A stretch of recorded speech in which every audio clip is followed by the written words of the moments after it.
நான் ஃபர்ஸ்ட் எழுதின கதை ஜிகர்தண்டா. ஜிகர்தண்டா. ஜிகர்தண்டா கதை எழுதினேன். அது வந்து அது எங்க பிறந்தது? அது வந்து என்னன்னா, இந்த ராவணம்னு ஒரு ஷார்ட் ஃபிலிம் பண்றோம். ம். நாங்க வந்து இந்த நாளை இயக்குனருக்காக பண்றோம். அதுல வந்து அது பார்த்தீங்கன்னா, ஒரு கிரைம் தான். அதாவது வந்து ஒரு 3 பேரோட கதை மாரி இருக்கும்.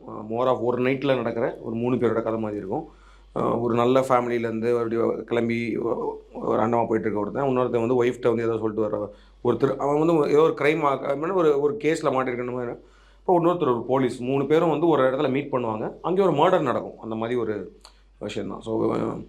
ஸோ அந்த மர்டர் பண்ண அந்த சீன் எடுக்க போகிறோம் அப்படின்னு சொல்லும்போது நம்ம நாளை இயக்குனன்றப்ப நம்ம ஏதாவது ஒன்று புதுசாக பண்ணணும்ல. அது மாதிரி நம்ம டிப்பிக்கலாக நம்ம பண்ணாமல் ஒரு சைக்காலஜி, அதாவது ஒருத்தன் வந்து ஒருத்தனை கொல்ல போகிறதுக்கு முன்னாடி என்ன சைக்காலஜியில் இருப்பான்றதெல்லாம் நம்ம கொஞ்சம் ரிசர்ச் பண்ணி பண்ணுவோம் அப்படின்ற மாதிரி சொல்லிட்டு மணிகண்டனுக்கு தெரிஞ்சு ஒருத்தர் வந்து முன்னாடி எப்பயோ பல வருஷங்களுக்கு முன்னாடி ஏதோ ஒரு கிரைம் பண்ணிட்டு ஜெயிலில் கொஞ்ச நாள் ஒரு 10 வருஷம் ஜெயிலில் இருந்துட்டு வந்து இப்போ நல்வழியில் நார்மல் மேன் நார்மல் மேனாக இருக்கார்.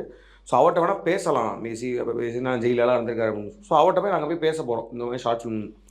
அப்போ அவர் வந்து என்னென்னா, அவர் வந்து ஃபுல்லாக நடிக்கிற ஆர்வத்தில் இருக்கார். அவருக்கு வந்து இந்த சினிமான்னு சொன்னோடனே அவரோட கதையை சொல்லிவிட்டு, ஆனால் அதை வந்து இப்படி பண்ணேன் அப்படி பண்ணேன், அதை வந்து நானே நடிச்சிடுறேன் தம்பி, யாரை வச்சு எடுக்க போகிறீங்க அப்படின்லாம் சொல்லிகிட்டே இருந்தார். இல்லைண்ணே நாங்கள் யாரை வச்சுன்னா நாங்கள் ஷார்ட் ஃபிலிம் தான் எடுக்கிறோம், பரவாயில்ல நான் நடிக்கிறேன், உனக்கு நடிச்சு கொடுக்குறேன் அப்படின்னு சொல்லி. ஸோ அப்போ வந்து எனக்கு வந்து அவரோட அந்த நடிப்பு ஆர்வம் வந்து பயங்கரமாக ஹிட் ஆச்சு எனக்கு. ஓகே, ஒரு க்ரைம் பண்ணி நடிப்பு ஸோ அந்த பாயிண்ட்டு தான் ஸ்டார்டிங் பாயிண்ட் கதையில் சேருது.